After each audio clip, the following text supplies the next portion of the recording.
Listening to the Critical Hour on Radio Sputnik, I'm Wilmer Leon. RT reports Ukraine sends message to Africa. Ukrainian Foreign Ministry Dmitry Kuleba demands the continent's leaders ditch their neutrality over the conflict in his country. For insight into this, we turn to our next guest. He holds the John J. and Rebecca Moores Chair of History and African American Studies at the University of Houston. He's one of the most prolific writers of our time. His latest book is entitled The Counter-Revolution of 1836, Slavery, Texas Slavery, Jim Crow, and the Roots of American Fascism. Dr. Gerald Horne, as always, sir, welcome back. Thank you for inviting me. So Ukrainian Foreign Minister Dmitry Kuleba has called on Africa to back Kyiv in an upcoming UN General Assembly vote to condemn last month's referendums that resulted in 4 new regions joining Russia. Quote, Africa's support is needed now more than ever. African nations must stand by international law, territorial integrity, and peace, not only for condemning the strikes on Ukrainian cities, but also by opposing with a UN vote Moscow's annexation of the formerly Ukrainian territories, his message demanded. Dr. Horne, African nations must stand by international law, territorial integrity, and peace. Well, I don't know that he made these demands when the United States overthrew the democratically elected government in Ukraine, and I have a problem with the rhetoric because it doesn't match the action. We've got European countries in the West. They stand by international law, territorial integrity, and peace. You've got U.S.-trained officers leading 7 coups and coup attempts in Africa over the last year and a half. U.S.-trained officers have attempted 5 coups in 3 times in Burkina Faso, 3 times in Mali, and once each in Guinea, Mauritania, and Gambia. What's this guy drinking? Well, I would ask, what is he smoking? Oh, okay. Well, what is he smoking and drinking? Well, I think that it's also quite seriously an underestimation of the intellect and the political acuity of the African leaders who the foreign minister is meeting with.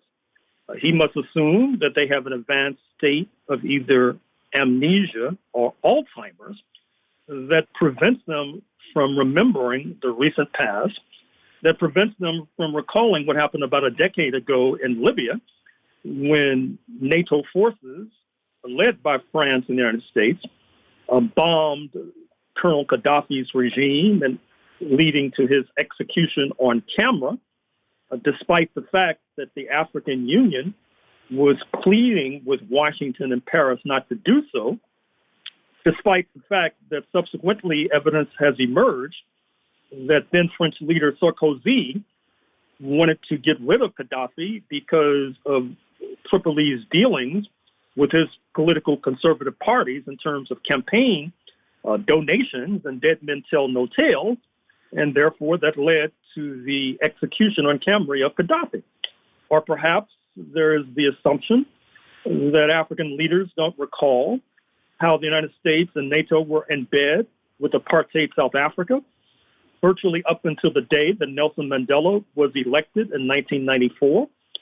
This included covert and overt support for apartheid bombing campaigns in Angola, in Mozambique, including the assassination of Mozambique's founding father, Samora Machel, in the mid-1980s, not to mention apartheid's illegal occupation of Namibia, now independent, a sprawling territory with a square mileage the size of Texas and California combined, but only with a population of about 3 million compared to Texas and California combined having populations of about 60 million, despite the fact that Namibia is awash with natural resources, including diamonds and uranium. Uranium will be essential for these nuclear power plants that we are told the North Atlantic countries will be firing up because they will be cutting themselves off from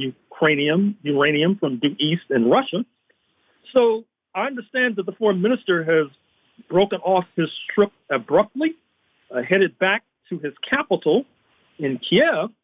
He says, or it was said, that this is because of the bombing campaign that's now taking place in his homeland, but it may be because he was receiving a cold shoulder from African leaders who have long memories and are not willing to be dragged into a losing conflict, not only a losing conflict, but a conflict amongst powers who are at odds with themselves. I'm sure you've talked on your program about what happened in Prague in the Czech Republic just a few days ago, when French President Macron sought to organize the so-called European political community, not inviting, of course, Russia, but not inviting the United States either. Because if you look at the political makeup in the United States, it's easy for European capitals to conclude that either A, you get Trumpistas who see the European Union as a mortal enemy, as John Bolton, the sacked Trump National Security Advisor, put it in his memoir, or B, you get Democrats who drag the Europeans into unwinnable wars. So obviously they have to carve out a new and independent path for themselves. And if the Europeans and the capitalist countries are not on the same page, how can they expect the Africans to join them? Which wing of the North Atlantic bloc should they align with? I should also mention in this context that it's just been announced that Chancellor Scholz of Berlin will be heading to China in a few weeks. This is quite interesting because, as you know, China's in the crosshairs as far as U.S. imperialism is concerned. And I guess that Chancellor Scholz has decided that being dragged into one unwinnable conflict is more than enough. So once again, if the Europeans, like the French and the Germans, are heading for the exit, why should the Africans join with U.S. imperialism and their toadies in Ukraine? Dr. Horne, the other thing that I think is important, the history certainly and the colonialism and all of those things are a factor. But the other thing is, and I'll put this kind of bluntly, the African leaders are not as stupid as the European leaders. They're looking at it saying right now, today, as a leader of a country, I am required to look out for the needs, fertilizer, energy, wheat, things of that nature. And the African leaders are saying, you people may be stupid enough to starve your people, but we're not going to do it. We're going to maintain relations with the countries that can provide the commodities that we need. What do you think about that angle? Well, obviously that's accurate, but obviously, too, I should say that the African leaders feel that they will lose leverage if they sign on wholly to the North Atlantic agenda. That is to say, right now, they're perceived as being up for grabs, that they can be courted. And if they can be courted, that causes Mr. Biden in his General Assembly speech just a few weeks ago to offer to elevate an African nation, presumably Nigeria or South Africa, to the top table of the United Nations Security Council. And by the way, we'll get an indication of which way the political winds are blowing when we see how African and other nations vote at the General Assembly on this U.S.-sponsored resolution that seeks once again to castigate Russia. I take it that the United States has enough political sense and acuity not to force a vote that will be embarrassing. But with these incompetents and nincompoops helping to lead U.S. foreign policy, you never can be too sure. This RT piece writes, Kiev has failed to convince African leaders of their shared struggle. What do you mean we? It claims that Russia was holding the continent hostage and was endangering the global food supply. And fortunately, they write, and this has fallen largely on deaf ears. There seems to be this antiquated colonial mindset that current realities just can't seem to change. And again, to your point, it'll be very, very interesting to see how this vote goes. I think the vote is scheduled to take place today. And it'll be very interesting to see how that vote goes. And if it does not go the way of the United States, or if they choose not to have the vote because they know they won't to have the vote because they won't have the votes, how embarrassed they will be.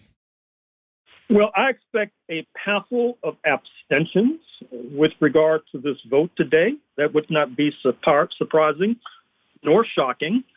With regard to these North Atlantic countries, I think that we of the progressive movement have not thought too deeply, ironically enough, about the legacy of slavery and colonialism. These leaders are the descendants of slave traders and colonialists who are accustomed to getting things for free and accustomed to bludgeoning those who oppose. And so it's difficult for them to adjust to today's world when those sorts of 19th century practices are not necessarily the norm. And with regard to this so-called shared legacy, it reminds me, I'm sure, of the story you're familiar with concerning the radio and television character, the Lone Ranger, a Euro-American man riding the plains during the days of the Old West, so-called. He has the Native American companion, Tonto. The Lone Ranger is surrounded by fearsome Native American warriors about to attack. And Lone Ranger says, well, I guess we're in trouble now, Tonto.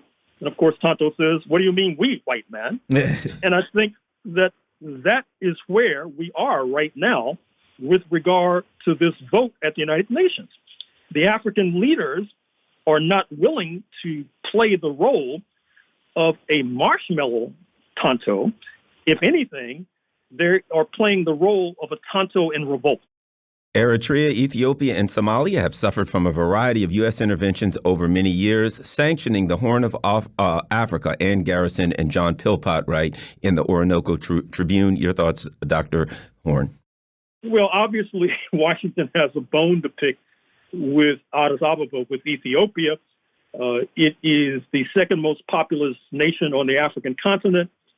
It is not far distant from the Red Sea and the oil riches of Saudi Arabia, which, by the way, Washington is in a crisis in their relations with that country, which then accentuates further their attempt to co-opt the regime in Addis Ababa. And so I think that article that you cite is on the money, because what we're seeing now in the Horn of Africa is that the South Africans have intervened. They have ignited a peace process with the parties, the Tigrayans and the Addis regime meeting in South Africa. I take it that because of the South Africans' authenticity and the leverage they have on the continent and within the African Union itself, that this should bear fruit. And if it does, it'll just be one further blow to the alleged purported prestige of U.S. imperialism. Dr. Gerald Horne, as always, thank you so much for your time. Greatly, greatly appreciate that analysis, and we look forward to having you back. Thank you.